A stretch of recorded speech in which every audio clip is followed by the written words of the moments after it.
siku nitakuja kuulizwa na baraza la mashehe mkoa husika kwamba bwana hiki na hiki na hiki kitakuja viral. Akiwajieni fasiki na habari, ifanyieni uchunguzi. Haya ni maagizo ya nani? Ya Allah subhanahu wa ta'ala.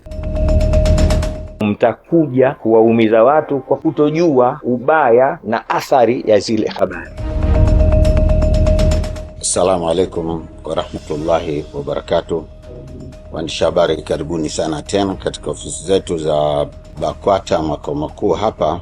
Tuna taarifa ambayo tunataka tuwafikishie, muifikishe kwa umma na wafuatiliaji wa mambo katika vyombo vya habari. Taarifa kwa umma. Baraza la Ulama Taifa katika kikao chake kilichofanyika leo tarehe 21 mwezi wa 7 2026 hapa BAKWATA makao makuu chini ya Mufti wa Tanzania na mwenyekiti wake Dr. Abubakar Zuberi, kikizingatia uamuzi wao wa tarehe 14 mwezi huu wa kuwasimamisha mashehe watatu kupisha uchunguzi wa tuhuma dhidi yao. Mufti wa Tanzania, baada ya kushauriana na baraza lake la ulama na kwa kuzingatia madaraka yake kikatiba ibara 84 ndani ya mabano 17 ya katiba BAKWATA ya mwaka 1999 toleo la 2018, ameunda tume kuchunguza tuhuma zote zinazowakabili mashehe hao husika. Sheikh Walid Al-Hadi Omar toka mkoa wa Dar es Salaam, Sheikh Isa Nasr Isa toka mkoa wa Singida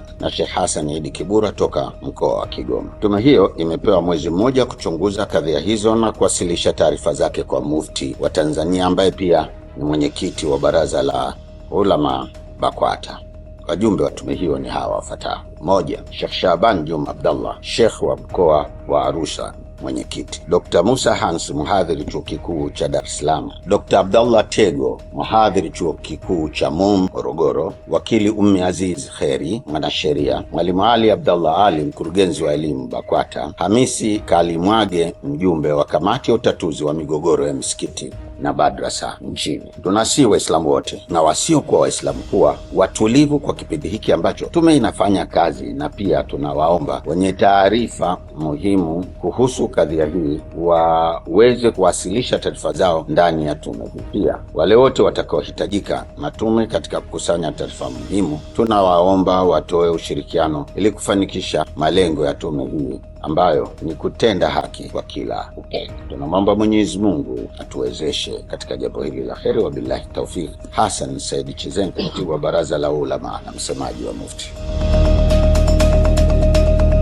Habari ni kama kisu chenye ncha mbili, mbele na nyuma. Ima habari itasaidia au habari itadondosha na kuumiza. Sio kila kilichosemwa kinatakiwa kifike katika jamii.